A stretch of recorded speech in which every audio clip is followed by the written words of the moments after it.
Ladies and gentlemen, welcome to a brand new episode of the No ID podcast. Yes, this is season 4. You guys, I have expanded. It is me, Rome Davis, your host. I have a wonderful, wonderful guest here. You've seen her maybe on Instagram. You maybe see her on Twitter a few times. She is a pro dominatrix, antagonist, alter ego, therapist by day, Dom bad before Don. One and only Venus Feroci. Say hello to the people. Thank you for having me. Hello, guys. Thank you for having me. So let's get into it. So how did you get your start? How did I get started? Well, I would say I became like a full-time Dom about a year ago. I was working in Upper West Side as a program director, and I started to get back into sex work to kind of like, make some extra cash. And then eventually I started to kind of like build up a clientele. And I would say when I started to make, what I was making in 2 weeks, when I started to make that in a day, I started to like plan like the get out, I guess you can say my exit from like the corporate world or my current occupation. And ever since then, I've never went back. I do therapy, I do private practice, but outside of that, for the most part, I'm just a dominatrix, pro dom, full time. See, the question I have, we was talking earlier for the people that's out there, I had a whole conversation about kink, and I've watched some of your Instagram stories. I've been on your Twitter, right? Mm-hmm. And it seems like you got a lot of insight about kink. I know it was one thing up there, I think about rimming. Oh, right? Yeah. If you feel comfortable enough, what is rimming and how does that come about? Well, rimming is just basically eating a man's ass. The term is, men in particular, I guess, use that term. It sounds more masculine. Rimming actually sounds pretty cool, but for a woman, you wouldn't say I'm going to rim her ass. You're going to say I'm going to eat your ass, right? Or toss your salad.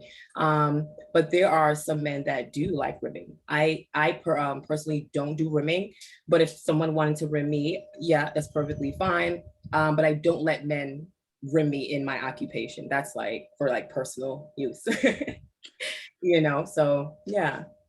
So what kind of kinks or fetishes are in your professional use? Like I would say most of my kinks or the go-tos would definitely be feet worship. I do definitely do couples domination, but that's more like along the kink therapy lines. I can probably get into that a little bit later. I do like FLRs, it's female-led relationship, or even TPEs, total power exchange, which is basically like owning them, like you run their life. It can happen under a certain amount of time frame. Like, let's say, for example, I don't know, this guy has like 3 months off from his work. So let's say I go into his home, have him in a cage. I basically run him like a submissive 24/7. No, I have not done that in particular, but I've done it in like little increments. So maybe it'll just be like a day or whatever time we have together. And outside of that, a lot of the typical impact play, a lot of punishment, a lot of brainwashing, a lot of psychological play, blackmail, manipulation, all those type of things for the most part. Okay, let's rewind. You said put them in a cage? Yeah, a cage. Yes, cage. Mm-hmm. So a submissive, or I guess I've heard the term pay pig or subordinate or whatever, you put them in the actual cage in? Yeah, some of them do have cage. Like, say, for example, I would say the couple that I dominated, they had a cage. So we would put him into the cage. Or if, let's say, for example, I did have one client that had a cage, but I didn't physically put him in it. I would actually order him virtually to go in there. Yeah. But some people do. It's very rare because it's very expensive to get something really large, especially human size. But whenever someone does have a cage, it's probably some really rich white guy that has money to blow on something extremely large to fit him, for someone to throw him in it like it's a prison. Or the dungeon I work in, there's lots of cages there. So that's the thing. I was talking to somebody earlier, and I was like, I think a lot of people uh shame what they actually turns them on sexually. Like they wouldn't have ladies and gentlemen, they wouldn't have categories on Pornhub if you wasn't into this stuff. Like they wouldn't have a category for BDSM or femdom or feed or foot fetish because I've had foot fetish models up here, and that's a very lucrative Yeah, they can't get enough of that. lucrative business. Yeah. Very. Because I think if you think your toes and your soles and your feet are ugly, it's a man out there that's willing to pay top dollar to smell them, lick them, rub them, all types. It's crazy. It's not crazy to me. It's just like everybody has a category. So you're very open with the sexuality stuff, right? I've been watching, like I said, I tried to watch a little bit of your Twitter. I had to back out a little bit because I was at work when I was on your Twitter the other day. Be pretty intense because it's very sex work driven, where the language is really geared towards the people that are in the femdom world. That's probably going to give you your money. So typically when you're speaking on Twitter, it's like you're talking to a potential client or a potential sub for the most part, or I'm probably just educating the public around something outside of that. But that's usually how the Twitter is kind of like focused. But go ahead. What was the weirdest situation or request that you ever gotten? The weirdest request. Mm-hmm. Ooh, I don't even want to say anything is like too weird, but not just only from a submissive, but like any client all across the board, right? Mm-hmm. Not just. I would say, so I didn't take him as a client because I felt like his fantasy was a bit concerning. So his what's it called? He had this fantasy where he wanted me to basically peg him. Okay, so let me just keep it really raw. He just wanted me to fuck him in his ass, leave him right there, let him squall and cry, and then leave him, and then watch him, and then come right back and top him off and fucking just leave him here to just like rot. Like how you would leave like a victim if you raped them and left them in the middle of some warehouse. And I thought about it. So my thing was full kidnapping, right? So I would basically pick him up, but then he said, well, after he gets picked up, this is how he wants the fantasy to lead up to. And that was the fantasy. And I gave it some thought. And as a therapist, I just thought, this seems like wireless color. He's asking for it. I just feel like it seems like he's trying to replay something, and I don't want any parts of this because I know where it's coming from. It's giving you want to re-experience your trauma because why? I don't know, but I'm not engaging. So that might have been the weirdest. It's not really weird, but that seemed a bit too extreme for me. Sounds a little too bit extreme. You know what I mean? Just listening to it. So it wasn't right. I mean, I was with it, but it was just, I knew what he wanted, and I didn't want to give that to him because I know why he wanted it. I know why. Yeah, he might need to go talk to somebody about that. Right. Yes, precisely. We go all across the board with this one. Let me ask a question. Had this ever affected, has your dominatrix life ever affected your like dating life or how men usually attract you? Because I know it's men out there that's, or whoever, it's somebody that slid in the DMs and like, yeah, maybe I could take you out X, Y, and Z. Has that ever affected your dating life before? I want to say no. In fact, I feel like ever since I become like a dominatrix, or I completely embrace this life, dating has become like incredibly easy, right? I don't know why, who knows, but it's a lot of layers to that. But I would say no. And I think maybe because it's very separate. So I don't really, I'm very vanilla in my personal life. Yeah, I might engage in a little kink play. I think any guy before he gets into like a sexual situation with me, I might have probably like domed him for just like some type of play. But after that, for the most part, it's just traditionally like any other situation. Yeah, did I answer your question? I feel like I'm missing a part. No, you said it hasn't affected your dating. Yeah, it hasn't for the most part. And I think most men, they know off the rip that I am. And I think they know the nature of it. Like I don't do anything sexual for the most part. As a dominatrix, you definitely don't fuck. In fact, they never like they don't really get to see anything. You don't get to see no fucking nipples. You don't get to see no pussy. You don't really get to see anything unless it's like it serves a purpose. So let's say it's face sitting. You're probably gonna see some ass, right? But your face is gonna be between my cheeks, right? And I'm probably gonna have some panty on because you're not touching my pussy lips, right? So it'll be something like that. Or for the most part, I think like even though I'm with a guy, I think because it's so more violent than sexual, they're okay with it. Like I'm just in a dungeon, like whipping a guy from like 6 feet distance or slapping him up. Like it doesn't really intimidate them for the most part, I believe. But I'm pretty sure there's someone that wouldn't be comfortable with it. And I just probably wouldn't be for them. Would you date an actual sub? Um, hmm. I probably would if it, let's say we started off and then it progressed into that. Um, yeah, I would say, yeah, I probably would. But the only time that ever happened, it was like if it was like in a sugar baby, sugar daddy type of situation. So as a dom, like you're not a sugar baby. Well, you don't have a sugar daddy, you have a sub daddy. So basically, it's no different than a sugar daddy, except you're just doming him. The physical play or the intimacy is just mostly just a dom dynamic. Yeah.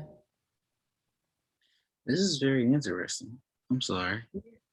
And it can progress from there. Yeah, I would say it's sometimes it can progress. I have not had a situation that really progressed from like just meeting a sub and it growing to there.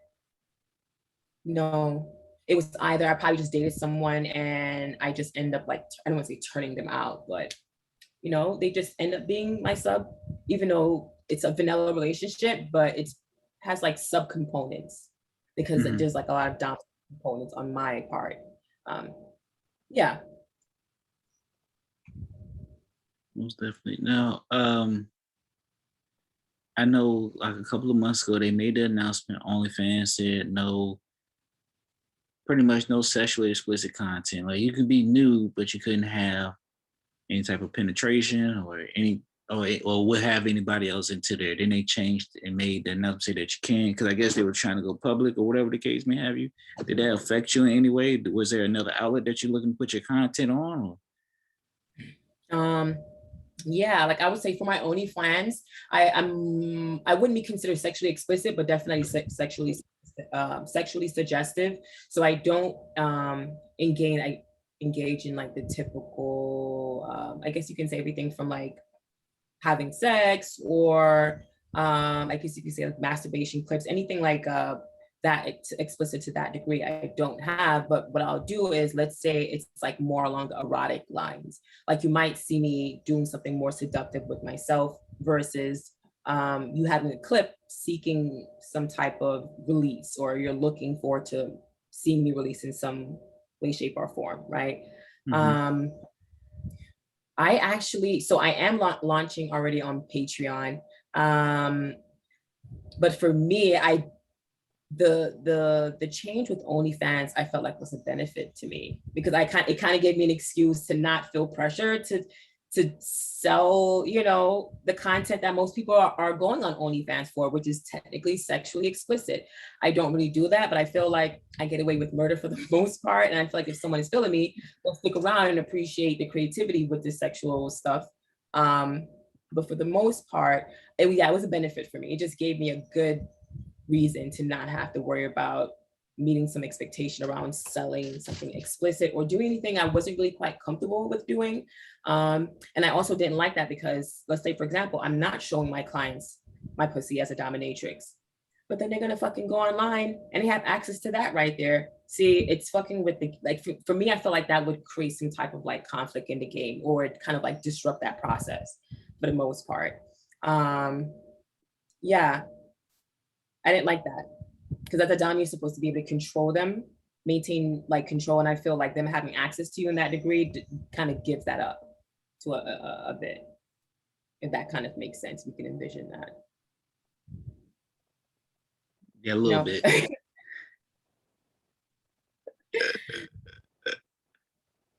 Yeah, because put like this, imagine if he's never seen your lady parts. Mm-hmm. He can feel like he'll be more responsive and reactive to like the tease play during kink versus, let's say, for example, I'm teasing him in the session, but later on he goes, I don't know, a week later, he ends up beating off to one of my masturbation clips. He's not gonna be as reactive in my session, mm-hmm. right? It's kind of like, right, exactly. So it's too much. It fucks with the amount of control that I would be able to have over them. Yeah. Is there such thing as too much control? Like, for instance, I had a friend a while back. She had an OnlyFans, and she was charging $8. It was like a sale, 31% off or some shit like that. And I subscribed to it, right? I paid the $8. I subscribed to it, and then every clip or picture, in order for me to watch it or view it or whatever, was $20, $10. How do you feel about that? Like, you charge for the subscription, and then when I get in there, I can't view anything outside of a 5 or 7 second clip. I haven't subscribed to your OnlyFans. Right. How do you feel about that? So I personally don't like that. I've never did that. My platform was always kind of like, you pay one fee and whatever, you have access to everything, right? So my focus is always creating like music videos, but it's more along the erotic lines.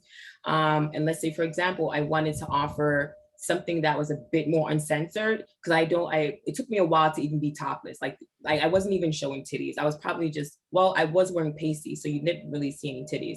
And I think I might have posted like 2 pictures topless based on like that theme, and that worked well. But for the most part, I would always post like 3-minute videos, 2 to 3 minute videos. You enjoy it, but let's say it's a really big clip, and I had something a bit more uncensored, I'd probably sell it, right? Like for my birthday, I did a lot of I did a lot of content, and I posted on my page, but there was some parts that was a bit more explicit, like me being topless and me dancing in the tub. I didn't want to have that open on my page. So if someone wanted to see the more exclusive version, I would sell that to them, and that was fine. And at least I'd know who the fuck would have my shit. So yeah, that's how my stuff works. But for the most part, I like that whole thing where people are just coming to see the show, not like they're coming for me to like, I'm gonna say rape them or take their money, because I'm gonna take it regardless. But I just wanted to come and see the show, because for me, it's really the creativity for me, right? It started off as an income thing, but at the same time, I really love what I do. So I figured, I can do this and try to find a way to monetize it. So, I had no problem with doing that. I just want to let you people know, if you didn't get any of that, you heard, you have to find something that you love and monetize it. We're not just talking about being a dom or having sex. If you want to be a comedian, find a way to do it and monetize it. She just dropped a gem right there. Just dropped a gem. What is kink therapy?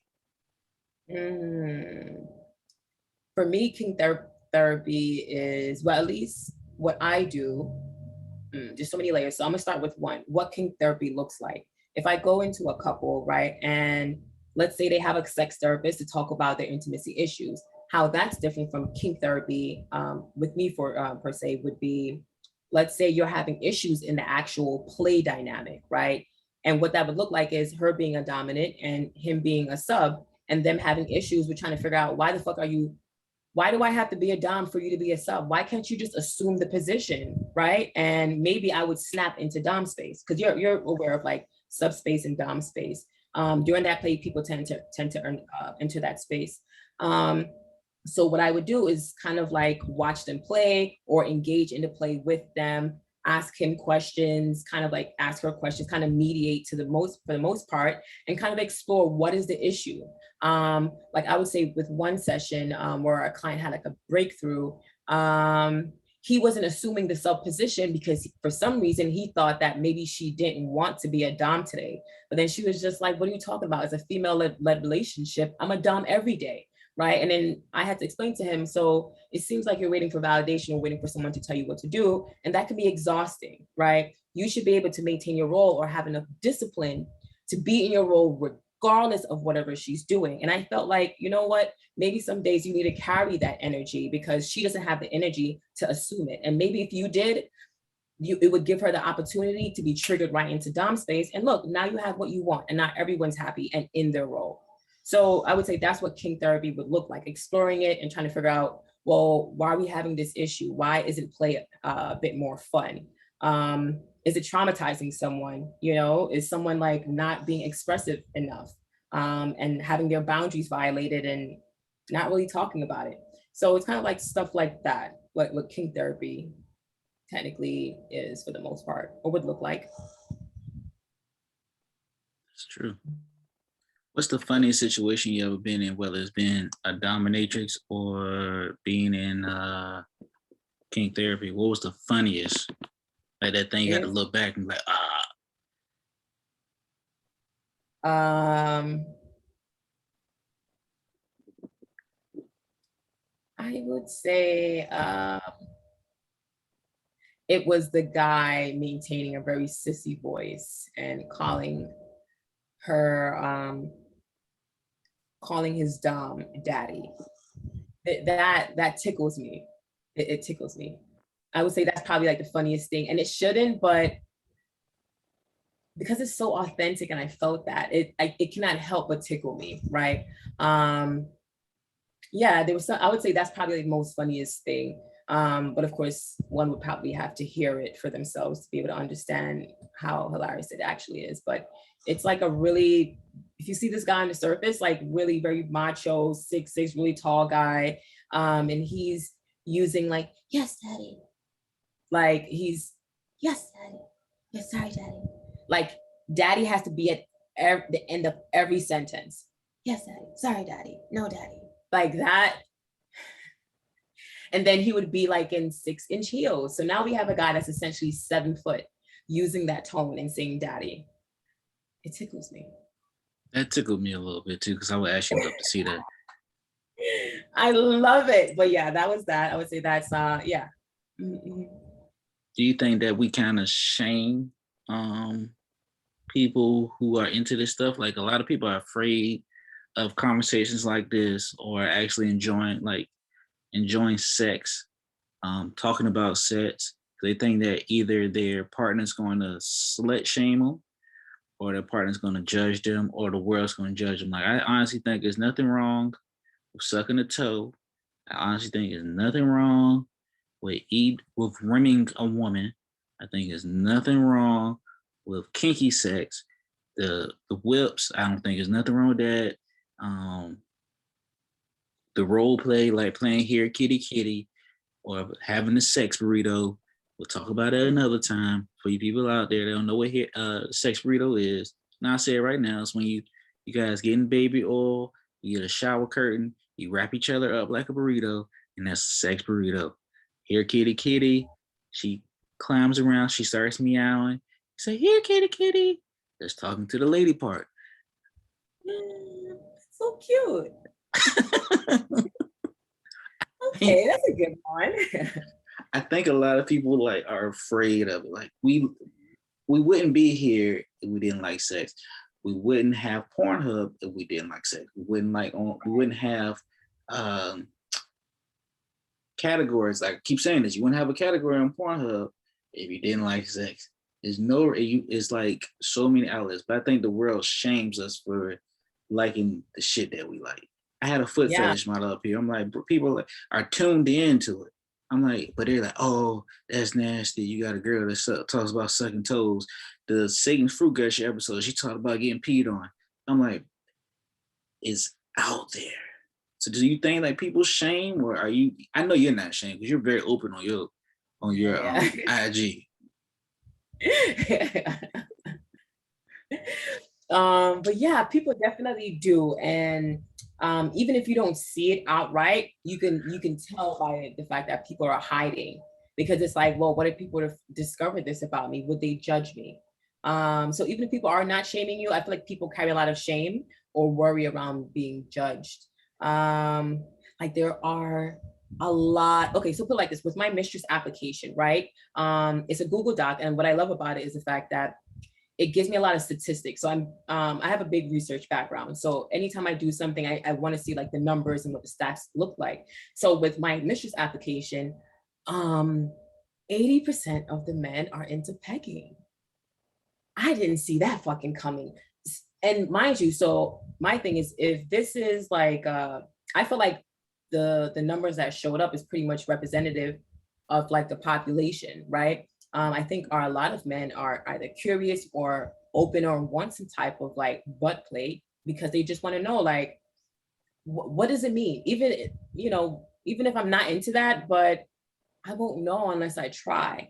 But then some men are worried about what it might imply. It doesn't mean I'm gay. I'm just like, you wanting to see what your butt does doesn't mean that you like, what does that have to do with your sexual orientation, right? Right. So, but anyway, educating people around that. So let's say you understand it doesn't have anything to do with your sexual orientation, but you just want to know how it feels. You might do it and realize, yeah, it's not for me. And you might realize you like it, and that's just going to be a thing for you. And then you have to like, you know, then they get to a phase where they have to learn to accept that about themselves, that you like your ass played with to a degree, you know. So for some men, I would say in order for them to accept that, it depends on the form. So some men are okay with pegging under forced circumstances, like that's the turn on. Like they can't really get aroused by just like, come here, I'm just gonna like peg you today. No, it has to be let's say maybe a bit more violent, like I'm punishing you, like that'll turn them on in that sense. Whereas some men, you have to kind of groom them into it, like, you know, play with them a bit, what's it called, subdue them, and you know, it's more romantic, you know. But it just depends. Like they're typically not outright comfortable with it in the beginning. Once they accept it, especially if this is their first time trying or trying to open up themselves to kink play, it takes them a little while to adjust. And that's usually the route that we go in order to like, you know, get them to be comfortable with it, especially after exposure. But isn't a man's G spot back there in his booty hole? When I was, It is. You guys are missing so much. And I'm just like, you know what, it's okay. But I feel like men, they miss out on so much. And I think it's because of like society doesn't give them room to like tune in with their emotions. Like so society teaches men like you're not supposed to feel. And if you feel, you better like forget that you feel that and go distract yourself with something else, right? It teaches you should not enjoy certain things, like your G spot. Like, why would it be there then? Why would it be there then if you're not supposed to play with it? But society is teaching you something that makes you feel like, yeah, you should be ashamed if you want anything to do with your butt, whatever that means. Yeah, but I just know for sure there are a lot more men that want to experiment with their G spot there. I think there's a lot more people that want to experiment with their sexual fantasies or sexual kinks in general. Yeah. I think, like I said before, I think a lot of people just don't want to be shamed. Like, it's okay. It's okay to have, in my opinion, it's okay to have one night stands. It's okay to have sex on the first date. It's okay to have sex without a date. It's okay. I don't have Netflix, but if you want to PBS and relax and get educational with it, we can do that. But I think it's okay. Right. I think it's honestly okay. You're right. The world shames us, or we got something put in us that we shouldn't even do it. But like I said, for the millionth time, it wouldn't be a category on Pornhub if people didn't watch it. Yeah. So I'm gonna ask this question here before we wrap up. I asked everybody on this podcast because I am a comedian. And I actually followed you from my comedian page today because I wanted to get a little bit more insight. Top 5 comedians in any order, dead or alive. I'm not gonna lie, I just love me some Mike Epps. I don't know what it was, but I definitely do love me some Mike Epps. I just love him.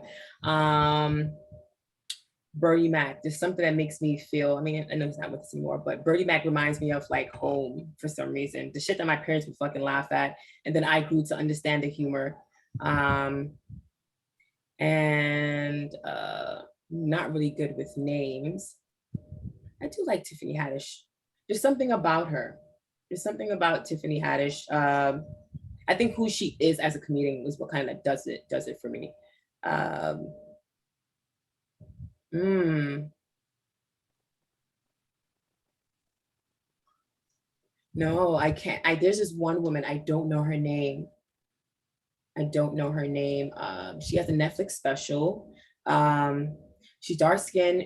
She got to be like at least 5'10". She had like that spiky hairdo. Leslie Have you Jones. seen? I like Leslie Jones. Okay, yeah, one more. And there's this other. You know who I actually like? I'm just gonna have to put them together. I like the Key and Peele brothers. Like it's for them two together. Between them, I just kind of like the combo. But if I had to choose between the two, it'll probably be the bald one. He's yeah. That's Key, Michael Key. Yeah, that show was ahead of its time when it was airing. Damn. Mm-hmm. Jordan Peele is like, if y'all ain't seen Candyman, Get Out. He did Candyman? Yeah, Jordan. Yes. The new one? I never knew that. I haven't watched it, but I didn't even know. Now I gotta go. Definitely gotta go watch it. Wow. How was it? Was it good? Yeah, we just chilling. We bullshit now. But yeah, like, like his movies have an undertone to them. Right, okay. So, like, I like this one because it followed the first Candyman, the second Candyman, the third one, and the fourth one.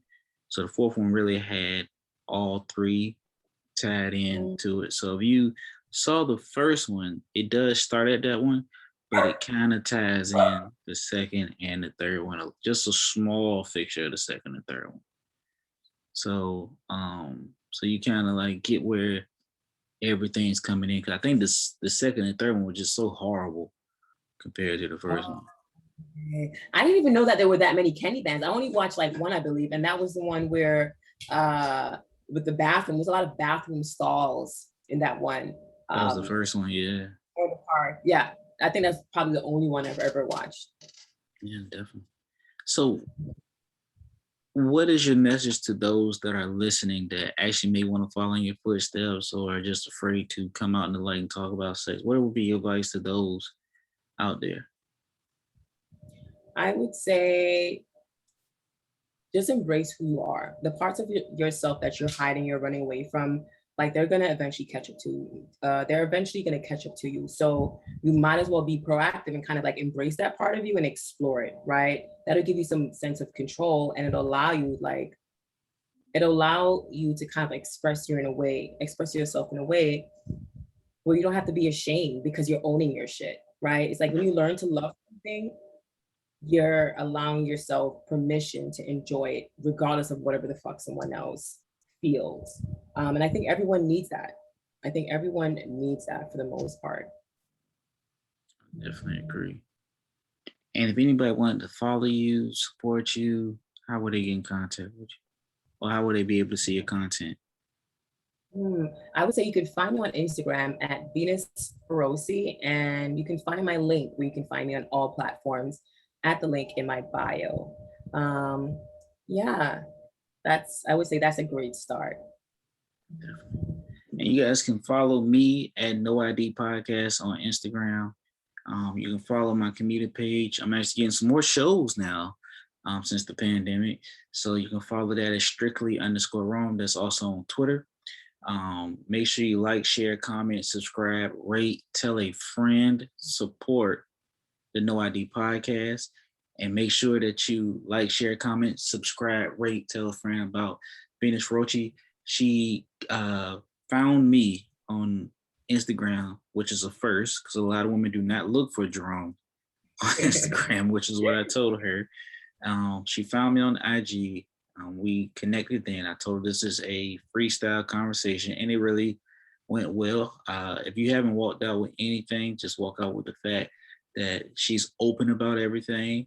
This is not an act. This is her 100% from what I've seen on IG. So I respect her 100%. She also told you guys find something that you love to do, you're good at it, and monetize it. So make sure you guys learn, at least take that from there, and don't be afraid of your sexuality, your kinks, whatever you like. If you like to get rimmed, ass ate, or your groceries ate, or bag, do that. You like to get your toes sucked, nipple played. You want to be dominated, fine. I didn't know anything about kink therapy, but I'm actually about to hit my old lady up now and ask her some questions. But by all means, please, please, please, please, support her, because she is a content creator, and we definitely need more content creators that look like us in this social media realm. And I mean, I'm not talking about influencers, content creators. She creates content for you to watch. It's pay-per-view, and be very respectful when you slide in her DMs as well. So I just want to throw that one out there too. Thank you. Thank you so much for this interview. Thank you guys so much for having me. Signing off.